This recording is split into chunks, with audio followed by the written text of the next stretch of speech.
ಶಿವನ ಗಿಣಿ ಈ ಕಾರ್ಯಕ್ರಮಕ್ಕೆ ನಿಮಗೆಲ್ಲ ಮತ್ತೊಮ್ಮೆ ಸ್ವಾಗತ. ನಾವು ಶಿವ ಚಿತ್ರದ ಬಗ್ಗೆ ಮಾತಾಡ್ತಾ ಇದ್ವಿ. ಶಿವ ಚಿತ್ರದ ಕಲೆಕ್ಷನ್ ಬಗ್ಗೆ ಒಂದ್ಸಲ ಓಂ ಪ್ರಕಾಶ್ ರಾವ್ ನಿಮಗೆ ಕಂಗ್ರಾಟ್ಸ್. ಯಾಕಂದ್ರೆ ಕನ್ನಡ ಚಿತ್ರದ ಕಲೆಕ್ಷನ್ಗಳಲ್ಲಿ ನೀವು ಮನುಷ್ಯ ಪ್ರೊಡ್ಯೂಸರ್ ಹೇಳ್ತಾ ಇದ್ರು 5ರಿಂದ 4 ಕೋಟಿ ಗಳಿಸಿದೆ ಗ್ರಾಸ್ ಕಲೆಕ್ಷನ್ ಅಂತ. ಸೊ ನಿಮ್ಮ ಆಲ್ಮೋಸ್ಟ್ ನಿಮ್ಮ ಹಾಕಿರೋ ಬಂಡವಾಳ ಆಲ್ಮೋಸ್ಟ್ ಬರ್ತಾ ಇದೆ ಅಂತ ಅನ್ಕೋತೀನಿ. ಹೌದು ಸರ್. ಅಲ್ವಾ? ಹೌದು. ಒಂದು ವಾರದಲ್ಲಿ ಬಂದ್ಬಿಡುತ್ತೆ ಅನ್ಸುತ್ತೆ.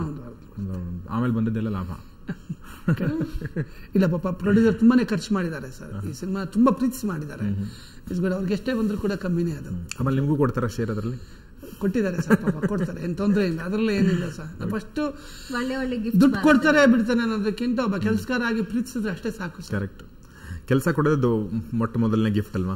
ಕೆಲಸಕ್ಕೆ ಗೌರವ ಕೊಡೋದು ಮೊದಲನೇ ಗಿಫ್ಟ್. ಯಾಕೆಂದ್ರೆ ತುಂಬಾ ಕೆಲವರೆಲ್ಲ ನಾನು ನೋಡಿದೀನಿ, ಕೆಲಸ ಎಲ್ಲ ಆದ್ಮೇಲೆ ಅವ್ರಿಗೂ 108 ಪ್ರಾಬ್ಲಮ್ ಇರುತ್ತೆ, ಅದನ್ನೆಲ್ಲ ತೆಗೆದು ನಿರ್ದೇಶಕರ ಮೇಲೆ ಹಾಕೋದು. ಇಲ್ಲ ನಿಮ್ಗೆ ಗೊತ್ತಲ್ಲ ಓಂ ಪ್ರಕಾಶ್ ಹಾಕೊಂಡ್ರೆ ಲೇಟು ಅದು ಇದು ಅಂತ.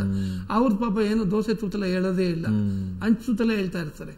ಇದು ನಿಜವಾಗ್ಲೂ ಪ್ರಾಬ್ಲಮ್. ಆಕ್ಚುಲಿ ಪಿಕ್ಚರ್ ತೆಗಿತಿರೋದ್ರೆ ನಾನು ಮನೆಗೋಸ್ಕರ ತೆಗಿತಾ ಇಲ್ಲ, ಸಿನಿಮಾಗೋಸ್ಕರ, ಸಿನಿಮಾ ಇಂಡಸ್ಟ್ರಿಗೋಸ್ಕರ ಕೆಲಸ ಮಾಡ್ತಿರೋದು. ನಮಗೂ ಚಾಲೆಂಜ್ ಇದೆ, ಅದರ್ ಲ್ಯಾಂಗ್ವೇಜ್ ಮೇಲೆ ಫೈಟ್ ಮಾಡಬೇಕು. ಅದರ್ ಲ್ಯಾಂಗ್ವೇಜ್ ಯಾವುದೇ ಕಾರಣಕ್ಕೂ ನಾವೇನು ಕಮ್ಮಿ ಇಲ್ಲ ಅಂತ ತೋರ್ಸೋಕೋಸ್ಕರ ನನ್ನ ಡೈರೆಕ್ಟರ್ ಬಂದಾಗಿಂದ ಕೂಡ ತುಂಬಾ ಕಷ್ಟಪಟ್ಟು ಕೆಲಸ ಮಾಡ್ತಿದ್ದೀವಿ. ಇದನ್ನ ಫಸ್ಟ್ ಅರ್ಥ ಮಾಡ್ಕೊಂಡು ಅಷ್ಟೇ ಸಾಕು ಸರ್. ಕರೆಕ್ಟ್. ಬೇರೆ ಸೊ ಆ ಅರ್ಥ ಮಾಡ್ಕೊಳ್ಳೋ ಪ್ರೊಸೆಸ್ ಇಲ್ಲಿ ಈ ಸಿನಿಮಾದಲ್ಲಿ ಇತ್ತು. 100% ಇತ್ತು. Okay okay. ನೀವು ಶಿವಣ್ಣ ಅವ್ರ ಜೊತೆಗೆ ಇದು 3ನೇ ಚಿತ್ರ ಮಾಡ್ತಾ ಇದ್ದೀರಿ ಅಲ್ವಾ? ಮೊದಲನೇ ಚಿತ್ರ ನೀವು ಮಾಡಿದ್ದು ಸಿಂಹದ ಮರಿ, ಆಮೇಲೆ AK-47, ಆಮೇಲೆ ಇದು. ಸೊ ಶಿವಣ್ಣ ಅವರು 10 ವರ್ಷದಿಂದ ಮಾಡಿದಲ್ವಾ ನೀವು AK-47? ಅದಕ್ಕಿಂತ ಮುಂಚೆ ಸಿಂಹದ ಮರಿ. ಅದು ಎಷ್ಟು ಮುಂಚೆ? ಒಂದು 4 years ಬ್ಯಾಕ್. ಹಂಗಾರೆ ಸುಮಾರು ಗ್ಯಾಪ್, ದೊಡ್ಡ ಗ್ಯಾಪ್ ಈಗ. So Shivanna as an actor ಹೇಗೆ ನಿಮಗೆ ಮೆಚೂರ್ ಆಗಿದ್ದಾರೆ, ಆಸ್ ಅ ಪರ್ಸನ್ ಹೇಗೆ ಚೇಂಜ್ ಆಗಿದ್ದಾರೆ ಅಂತ ನಿಮಗೆ ಅನ್ಸುತ್ತೆ ಈ ಗ್ಯಾಪ್ ಅಲ್ಲಿ? ಅವ್ರು ಆಕ್ಚುಲಿ ಚೇಂಜ್ ಆಗಿಲ್ಲ ಸರ್, ಅದೇ ಅವ್ರ ದೊಡ್ಡ ಗುಣ. ಆಕ್ಚುಲಿ ಅವ್ರು ಪಾತ್ರಕ್ಕೆ ಒಂದೊಂದು ಪಿಕ್ಚರ್ಗೆ ಚೇಂಜ್, ಅಂದ್ರೆ ಪಾತ್ರಕ್ಕೆ ಹೇಗೆ ಬೇಕೋ ಹಂಗೆ ಅಡ್ಜಸ್ಟ್ ಆಗ್ತಾ ಇದ್ದಾರೆ. ಎಸ್ಪೆಷಲಿ ಈ ಸಿನಿಮಾದಲ್ಲಿ ಯೂತ್ ತುಂಬಾನೇ ಇದೆ ಇದರಲ್ಲಿ. ಯೂತ್ ಮತ್ತೆ ತುಂಬಾ ಅದನ್ನ ಗ್ರಿಪ್ ಇಟ್ಕೊಂಡು ಮಾಡಬೇಕು ಕ್ಯಾರೆಕ್ಟರ್ನ, ಅದರಲ್ಲಿ ಎಕ್ಸ್ಟ್ರಾರ್ಡನರಿ ಮಾಡಿದ್ದಾರೆ ಅವ್ರ ಪರ್ಫಾರ್ಮೆನ್ಸ್. ನಾನು ತುಂಬಾನೇ ಖುಷಿ ಆಯ್ತು. ಅಲ್ಲ, ಆಸ್ ಅ ಪರ್ಸನ್ ನೀವು AK-47 ನೋಡಿದಂತ ಶಿವಣ್ಣ, ಈಗ ಶಿವನಲ್ಲಿ ನೋಡಿದಂತ Shivanna, how different are how similar? ಇಲ್ಲ ಸರ್, ಅಂತ ಚೇಂಜಸ್ ಏನೂ ಇಲ್ಲ ಅವ್ರ ಹತ್ರ.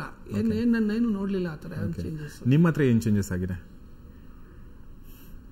ಹಂಗಂತೀರಾ? ಕೇಳ್ತಾ ಇದ್ದೀನಮ್ಮ. ನೀವೇನ್ ಸರ್ ರಾಗಡಿ ಇಟ್ಕೊಂಡು ಈ ತರ ಎಲ್ಲ ಕೇಳ್ತೀರಾ? ಮೊದಲೇ ಇದು ರಾಕ್ಷಸಿ ಇದು. ಅಯ್ಯೋ ಭಗವಂತ, ನಾನು ಒಂದೇ ಅಷ್ಟೇ ಸರ್, ನಾನು ಒಳ್ಳೆಯವನು ಅಷ್ಟೇ, ಇನ್ನೇನು ಹೇಳಕ್ಕಾಗಲ್ಲ. ಬಾರ್ನ್ ಒಳ್ಳೆಯವರ ಅಂತಾರ? ಬಾರ್ನ್ ಒಳ್ಳೆಯವರ? 100% ಒಳ್ಳೆ ಅನ್ಸಬೇಕಾರೆ ಎಲ್ಲ ಕೊಳ್ಳೆಗಾಲದಲ್ಲಿ ಹೋಗಿ ಶಾಸ್ತ್ರ ಕೇಳಿ, ಅವರು ಅದೇ ಮಾತು ಹೇಳ್ತಾರೆ. ಕೊಳ್ಳೆಗಾಲದಲ್ಲಿ ಹೋಗಿ ಶಾಸ್ತ್ರ ಕೇಳಿ ಅವರು ಅದೇ ಮಾತು ಹೇಳ್ತಾರೆ. ಓಂ ಪ್ರಕಾಶ್ ಒಳ್ಳೆಯವನು ಅನ್ನೋ ಹೆಸರು ಹುಟ್ಟಿದ್ದೇ ಓಂ ಪ್ರಕಾಶ್ ಹುಟ್ಟಿದ ಮೇಲೆ. ಕೇಳಕ್ ಆಗ್ತಿಲ್ಲ ಸರ್ ನನಗೆ, ಬೇಕು ಮುಂದೆ ಅವಮಾನ ಮಾಡ್ಬಿಡಿ ಸರ್, ಮೊದಲೇ ಸರಿ ಇಲ್ಲ ಇದು. ಸರ್, ನನಗೆ ನಿಮ್ಮ ಒಂದು ಡೈರೆಕ್ಷನ್ ಮಾಡ್ತಿರಲ್ಲ ನೀವು, ಅದರ ಬಗ್ಗೆ ತುಂಬಾ ಕಥೆಗಳಿದೆ. ಓಂ ಪ್ರಕಾಶ್ ಹಿಂಗ್ ಡೈರೆಕ್ಟ್ ಮಾಡ್ತಾರೆ, ಹಿಂಗ್ ಬೈತಾರೆ, ಹಿಂಗ್ ಹೇಳ್ತಾರೆ ಅಂತ ಹೇಳಿ. ವೆರಿ ಸ್ಪೆಸಿಫಿಕ್ ಅಲ್ವಾ? Very particular. ಅಂದ್ರೆ ಒಂಥರ ಬೇಕು ಅಂದ್ರೆ ಅದೇ ತರ ಬೇಕು. But that is a good thing ಅಲ್ವಾ? ನನ್ನ ಪ್ರಕಾರ ಸಿನಿಮಾಗೋಸ್ಕರ ಏನ್ ಮಾಡಿದ್ರೆ ಕ್ವಾಲಿಟಿ. ಬಟ್ ನೀವು ಹೀರೋಯಿನ್ಗಳನ್ನ ತುಂಬಾ ಬೈತ್ರಿ ಅಂತ ನಾನು ಕೇಳಿದೆ. ಬಟ್ ಇಲ್ಲಿ ನೋಡಿದ್ರೆ ಇವ್ರು ತುಂಬಾ ಸ್ವೀಟು, ತುಂಬಾ ಪ್ಯಾಂಪರ್ ಮಾಡ್ತಾರೆ ಅಂತ ಇವ್ರು ಹೇಳ್ತಾ ಇದಾರೆ. ಯಾವ್ದು ಸತ್ಯನ ಯಾವ್ದು ನಂಬಬೇಕು ಅಂತ ಗೊತ್ತಾಗ್ತಾ ಇಲ್ಲ ನಂಗೆ. ನಾನು ನಂಬಿ ಯಾವ ಈಗ ನಾಳೆದೇನು ಅಂತಂದ್ರೆ ನಮ್ಮ ಸಿನಿಮಾ ಮಾಡಿರೋ ಪ್ರತಿ ಹೀರೋಯಿನ್ ಕೂಡ ಸ್ಟಾರ್ ಆಗಿದ್ದಾರೆ. ನಾನು ಹೊಗಳ ಕೇಳ್ತಾ ಇಲ್ಲ, ಅದು ನೀವು ಬೇಕಾದ್ರೆ ಇದು ತಗೊಳ್ಳಿ ನಮ್ಮ ಇದನ್ನ. ಪ್ರತಿ heroine almost all 99% heroines top ಅಲ್ಲಿ ಇದ್ದಾರೆ. ಟಾಪ್ ಬಂದು ರಿಟೈರ್ಡ್ ಆಗಿರೋರು ಇದ್ದಾರೆ. ಇಂಥ ಸಮಯದಲ್ಲಿ ಯಾವ ಹೀರೋಯಿನ್ ನಾನು ಬೈದಿದ್ದೀನಿ, ಏನ್ ಮಾಡಿದೀನಿ ಅಂತ ಹೇಳ್ಬಿಟ್ಟು ಯಾರು ಕರೆದು ಕಟ್ಟೆ ಹಾಕಿ ಕಳಕ ಮಾಡ್ತಾರೆ ನಂಗೆ ಅರ್ಥ ಆಗ್ತಿಲ್ಲ. ನಾಳೆ ದಿನ ನಿಮ್ಗೆ ಕೇಳಿದಾರ ಈ ತರ ರೂಮರ್ ಇದೆಯಾ ನಿಮ್ ಬಗ್ಗೆ? ಇದೆ ತುಂಬಾ. ಹೊರಗಡೆ ಸುಮ್ಮನೆ ಕೆಲ್ಸಕ್ಕೆ ಬಾರ್ದು ಕಿತ್ತೋದ್ ನನ್ನ ಮಕ್ಕಳು ಮಾತಾಡ್ತಾರೆ, ಅದೆಲ್ಲ ನಾನು ಇಲ್ಲಿ ಕೇಳಿಸ್ಕೊತೀನಿ, ಇಲ್ಲಿ ಬಿಡ್ತೀನಿ ಸರ್, ಯಾವ್ದು ನಾನು ಕೇರ್ ಮಾಡಲ್ಲ, ನನಗೆ ಬೇಕಾಗಿಲ್ಲ ಅದು. ತುಂಬಾ ಮಾತಾಡ್ತಾರೆ, ಸೆಟ್ಟಲ್ ಹಂಗ್ ಮಾತಾಡ್ತಾರೆ, ಹಿಂಗ್ ಮಾತಾಡ್ತಾರೆ ಅಂತ. ಇಷ್ಟೊಂದು ಗಂಟೆ ಇಲ್ಲಿದ್ದೀವಿ, ನಾವೇನ್ ಮಾತಾಡಿದ್ವಿ? ಇಲ್ಲಿ ಕಲಾವಿದ್ರು ಕೂತಾವಳಿ, ಅವಳು ಕೆಲಸ ಮಾಡ್ತಿಲ್ಲ, ಅವಳು ನಮ್ಮ ಜೊತೆನಲ್ಲಿ. ಈಗ ನೆಕ್ಸ್ಟ್ ಪಿಕ್ಚರ್ ಮಾಡ್ಬೇಕು ಅಂತಾನೆ ಯಾಕೆ ಆಸೆ ಪಡ್ತೀವಿ ಹೇಳಿ ನಾವು? ಸುಮ್ನೆ ರೂಮರ್ ಸರ್. ಆಮೇಲೆ ದೊಡ್ಡ ಸಿನಿಮಾ ಮಾಡ್ತೀನಿ ಅಂತ ಹೊಟ್ಟೆ ಕಿಚ್ಚು ತುಂಬಾ ಜನಕ್ಕೆ, ಅದು ಇದೆ. ಕೆಲವರು ಸುಮ್ನೆ ಆಮೇಲೆ ಕೆಲ್ಸಕ್ಕೆ ಬಾರ್ದವ್ರು, ನಮ್ಮಲ್ಲಿ ಕೆಲವರು ಇದೇ ಕೆಲ್ಸಕ್ಕೆ ಬಾರ್ದ ಕೆಲಸ ಇದು, ಇದೇ ಮಾತಾಡ್ತಿರ್ತಾವ ಮುಂಡೆವು. ಅವಕ್ಕೇನು ಬುದ್ಧಿ ಇಲ್ಲ, ಸಾಯ್ತವ. ಅದು ಬಿಟ್ಬಿಟ್ಟು ಸಿನಿಮಾ ಬಗ್ಗೆ ಯೋಚನೆ ಇಲ್ಲ ನಾವು ಹುಡುಗಿಯರು ಹೇಳಿದ್ ಹೇಳ್ತಾ ಇಲ್ಲ ನಾನು ಸರಿ ಹುಡುಗಿಯರು ಹೇಳಿದ್ದಂತ ರೂಮರ್ ಏನ್ ಗೊತ್ತಾ ಹುಡುಗಿರು ಅಂತಲ್ಲ ಅಲ್ಟಿಮೇಟ್ಲಿ ಎವ್ರಿಬಡಿ ಏನಂದ್ರೆ ಎಲ್ಲರೂ ಬೇರೆಯವ್ರ ಬಗ್ಗೆ ಮಾತಾಡಕ್ಕಿಂತ ನೀವು ನಮ್ಮ ಇಂಡಸ್ಟ್ರಿಯಲ್ಲಿ ಏನ್ ನಡೀತಾ ಇದೆ, ಏನ್ ಇನ್ನೂ ಬೆಟರ್ ಮಾಡ್ಬೋದು, ಇನ್ನೂ ಬೆಟರ್ ಸಿನಿಮಾಗಳು ಮಾಡ್ಬೋದು, what can we do to make our industry better, ಅದ್ರ ಬಗ್ಗೆ ಯೋಚನೆ ಮಾಡಿದ್ರೆ it will be a better thing right to do for everybody rather than talking about one person to another person. ಈಗ ಒಂದು ನನಗೆ ವಿಚಾರ ಗೊತ್ತಾಯ್ತು ನಿಮ್ಮ ಮಾತಿಂದ, ಏನಂದ್ರೆ ನೀವು ರಾಗಿಣಿ ಹಾಕೊಂಡು ಇನ್ನೊಂದು ಸಿನಿಮಾ ಮಾಡ್ತಾ ಇದ್ದೀರಾ. Wow, congrats Ragini. What is this? ಯಾವ ಸಿನಿಮಾ, ಏನ್ ಕತೆ? ಇನ್ನು ಹೆಸರಿಟ್ಟಿಲ್ಲ ಸರ್. ಓಕೆ, ರಾಗಿಣಿನೇ ಹೀರೋಯಿನಾ? ನಾನು ನೋಡಿ ಹೆಂಗೆ ಗೆಸ್ಟ್ ಮಾಡಿದೆ. ಅದರಲ್ಲಿ ಹೀರೋ ಯಾರು? You know what, it's a good thing. I'm obliged that a superb director like him wants to work with me again. ತುಂಬಾನೇ ನನಗೆ ತುಂಬಾ ಖುಷಿ ಇದೆ ಅದರಲ್ಲಿ. Very nice. ಓಕೆ, ಏನ್ ಸರ್ ಅದರ ಡೀಟೇಲ್ಸ್ ಏನಾದರೂ ಇದೆಯಾ? ಹಾಂ sir, central bureau of investigation character ಅವಳು, CBI ಅಮಿತ್ ಶಾದಲ್ಲಿ ಇರ್ತಾಳೆ ಆ ಕ್ಯಾರೆಕ್ಟರ್. ಒಂದು ದೊಡ್ಡ ಫ್ಯಾಮಿಲಿಯಲ್ಲಿ, ಒಂದು ಹೈಯರ್ ಫ್ಯಾಮಿಲಿ ಇರುವಂತ ಒಂದು ಕ್ಯಾರೆಕ್ಟರ್, ಅಂತ ಆರ್ಥೋಡಾಕ್ಸ್ ಕ್ಯಾರೆಕ್ಟರ್ ಹಿಂದೆ ಏನಿದೆ, ಅವಳು ಯಾರು ಏನು ಅನ್ನೋದನ್ನ ಪತ್ತೆ ಮಾಡಿ ಆಕೆ ಯಾವ ರೀತಿ ರಿವೆಂಜ್ ತಗೋತಾಳೆ ಅನ್ನೋ ಮೋಟಿವೇಶನ್. ಇದು ರಿವೆಂಜ್ ಸ್ಟೋರಿ ಆಗಿರುತ್ತೆ. ಹೀರೋ ಇರ್ತಾನೆ ಇದರಲ್ಲಿ? 100% ಇಬ್ಬರು ಇದ್ದಾರೆ ಸರ್. ಯಾರು ಹೀರೋ?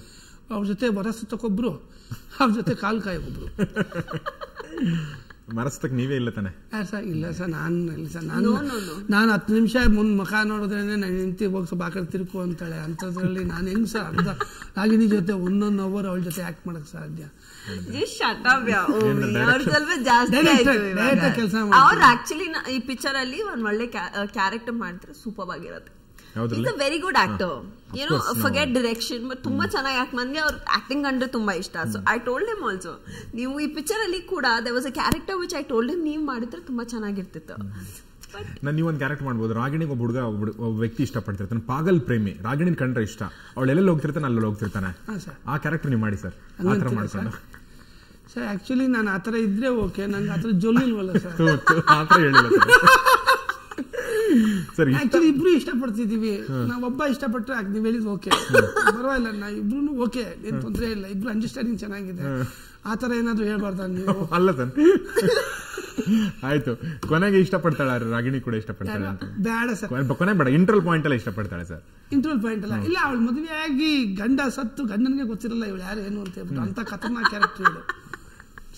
ಹಾ ಸರ್, ಹಂಗಾಗಿ ಇವಳು ಓಕೆ ಕೂತ್ಕೊಂಡು ಬಹುಶಃ ಇಲ್ಲೊಂದು ಕತೆ ರೆಡಿ ಆಗುತ್ತೆ ಅನ್ಸುತ್ತೆ. ಅವ್ನು ಕೇಳಿದ್ರೆ ಇನ್ನು 10 ನಿಮಿಷ ಅಲ್ಲಿ ಮುಹೂರ್ತ ಯಾವಾಗ, ಡೇಟ್ಸ್ ಇದು ಅದು ಇಲ್ದಿ ಈ ಮಂತ್ ಇಂದ ಈ ಮಂತ್ ಶೂಟಿಂಗ್ ಇರತ್ತೆ ಅಂತ ಹೇಳ್ಬಿಡ್ತಾರೆ. ಸೊ ಹಾಗೆ ಶಿವದ್ ಕತೆ ಮಾತಾಡ್ತಾ ಇದ್ದೀವಿ ನಾವು. ಏನಂದ್ರೆ ಒಂದು ನೀವು ಮಾಡ್ತಾ ಇರೋದು ನನಗೆ ತುಂಬಾ ಖುಷಿ. ಯಾಕಂದ್ರೆ ಒಂದು ಸಕ್ಸಸ್ಫುಲ್ ಟೀಮಿಂದ ಇನ್ನೊಂದು ವೆಂಚರ್ ಸ್ಟಾರ್ಟ್ ಆಗೋದು ತುಂಬಾ ಸಹಜ. ಈಗ ನೀವು ಶಿವ ಮಾಡಿದ್ರಿ, ಸಕ್ಸಸ್ಫುಲ್ ಮೂವಿ ರಾಗಿಣಿ, ಅದರಲ್ಲಿ ಬಹುಶಃ ಇನ್ನೊಂದು ಮೂವಿ ಮಾಡೋದು ತುಂಬ ಸಹಜ ಅಂತ ನಾನು ಅನ್ಕೋತೀನಿ ಅಲ್ವಾ. ಸೊ ಎನಿವೆ, ನಿಮಗೆ ನಿಮ್ಮ ಚಿತ್ರದ ಬಗ್ಗೆ ಮಾತಾಡಿದ್ವಿ, ಆದರೆ ಶಿವ ಚಿತ್ರದ ಬಗ್ಗೆ ಇನ್ನೂ ಕೆಲವೊಂದು ಇಂಟ್ರೆಸ್ಟಿಂಗ್ ಡೀಟೇಲ್ಸ್ ಕೇಳೋದಿದೆ. ಸೊ ನಾವು ಈಗ ಚಿಕ್ಕದೊಂದು ಪ್ರೋಮೋ ನೋಡೋಣ. ಪ್ರೋಮೋ ನೋಡ್ತಾ ಬ್ರೇಕ್ ತೊಗೊಳ್ಳೋಣ. ಬ್ರೇಕ್ ನಂತರ ಮತ್ತೆ ಶಿವನ ಗಿಣಿ ಕಾರ್ಯಕ್ರಮ ಮುಂದುವರಿಯುತ್ತೆ.